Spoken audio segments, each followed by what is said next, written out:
Таны харж байгаа энэ хүмүүс бүгд тасарчсан хөвтөж байгаа хүмүүс ээ. Гэхдээ архиудаг болон уусан хүмүүс өөрсдөө бусдад ийм байдалтай харагддаг гэдгийг ерөөсөө ч мэддэггүй. Бэлэн гомын ингэртэй тэрч зарим нэлэх хүүхдээ тэрсэн хэрнээ сохтуу гуйлга гуйгаад хөвтөж байгаа. Тэрч байтугай жирэмсэн хэрнээ тасарчсан хөвтөж байгаа гэд энэ бүх дүр зураг өнөөдрийн Монголын нийгэмд байгаа л нэг жирийн л үзэгдлээ. Тиймээс цагдаагийн ерөнхий газрын харьяа төмөр замын цагдаагийн хэлтэс Монголын эмэгтэйчүүд хүүхдийн архиталт масварлын эсрэг нийгэмлэг чөлөөт уран бүтээлчид хамтраад эмэгтэйчүүдтэй хандаад ирж байгаа олон улсын эмэгтэйчүүдийн эрхийг хамгаалах өдрөөрөө архи хэрэглэхгүй байхыг уриалж энэ өдрөлгийг зохион байгуулсан юм а.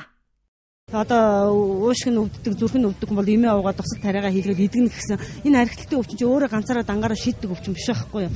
Одоо ингээл манай Монголын эмэгтэйчүүд хүүхдийн архиталт масварлын эсрэг нийгэмлэг бол хүүхд рүүгээ чиглэсэн урьдчилан сэргийлэх арга хэмжээ авдаг байгууллага да. Тэгээ ингээ хараад байхад бол үнэхээр хэцүү. Одоо энэ үзэсгэлэн үзэж байгаа хүмүүс бол 1000 үзэхээр нэг удаа сонс гэдэг тийм ээ. Энэ хүүхдийн ирээдүй яах вэ? Аав нь одоо ингээд архи уугаа тасраад үзсэн ингээд энэ хүүхд чинь ингээд өргөдмөр байна шүү дээ. Тэгэхээр бид нар ерөөсөө одоо үнэхээр одоо энийг ирж үзэх хэрэгтэй байхгүй да тий. Одоо бид нар зөндөө ярьлаа шүү дээ. Одоо балиг хийгээд манай чөлөөт уран бүтээлчд манай одоо манай байгууллагуудаа санал тавиад мөн Хөх Монгол хөтөлбөр маань биднийг бас дэмжиж цагдаагийн Баянгол дүүргийн цагдаагийн хэлцүүн бас биднийг дэмжиж ийм сайхан арга хэмжээ хийж бид нар дэмжиж өнөөдөр Монгол хүн тийм ээ зөндөө ярьлаа. Одоо цаасан дээр бичиж буулгалаа. Одоо балиг бид нар ерөөсөө ажиллах хийх хэрэгтэй юм байна. Энэ үзэсгэлэн гаргаж байгаа. Архиталт сүүлийн үед газар авах болоод байна. Албаны хүмүүсийн хилж байгаагаар 9 настай хүүхэд хүртэл эрүүлжүүлэгдсэн тохиолдол гарчээ. 1937 оны эх орны данд Орос улсын 2500 гаруй хүн нас урч байсан. Гэтэл одоо архинаас болж манай улсад жилдээ 2700-аас дээш тооны хүн нас урч байгаамаа. Энэ бүхэн нь архи чимээгүй дайн болцоход байгааг илтгэж байгаамаа. Монголчууд үед нэг нэгээ гадаадынхнаас хамгаалж олон ч үнцэрхэг үзэлтэй хөдөлгөөн байгуулсан байгаа. Гэхдээ тэдний хувьд одооноос эхлээд гадаадын иргэдээс монголчуудаа хамгаалах гэхээсээ илүүтэй архитай бас тэмцэх хэрэгтэй цаг хугацаа болсон гэж үзсэн учраас өнөөдрийн энэ өдөрлөгт нэгджээ. Өнөөдрийн ажиллагаа маань бас нэг дөрвөн үндсэн ураатай байгаа. Тэр нь бид хэвтэхгүй, бид мүлхэхгүй, бид сөгдөхгүй.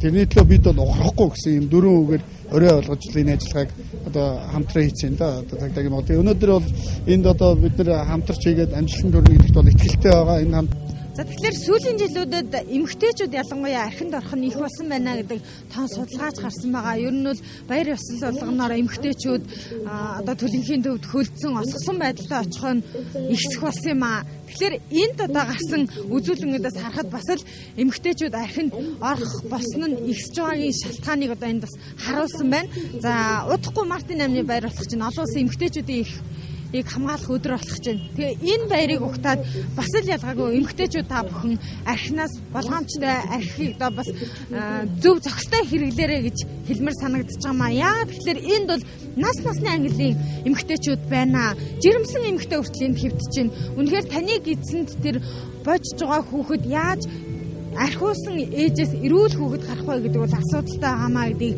та бүхэн бас эндээс харж байгаа хаа гэж бодож байна. За ийшээ одоо та бүхэнд очиж үзүүлье.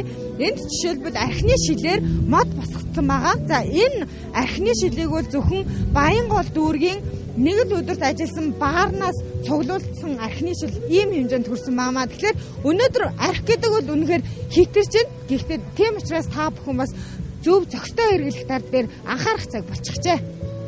2011 оны хамгийн сүүлийн судалгаанаас үзэхэд Монгол улсын нийт хүн амын 51.2%, эрэгтэйчүүдийн 21.5%, эмэгтэйчүүдийн 5% нь архинд донтох өвчтөй болсон гэдэг судалгаа гарчээ. Гэвч бодит байдал дээр эмэгтэйчүүдийн архиталт 8% хүрчгээд байгаа учраас архины эсрэг хий хоосон уриалж лооцгонсноос бодит зүйл энэ мэт хийх хэрэгтэй байгааг хэлэх хүн олон таарсан юм а. Шууд Баццэг Тулга нар мэдээллээ.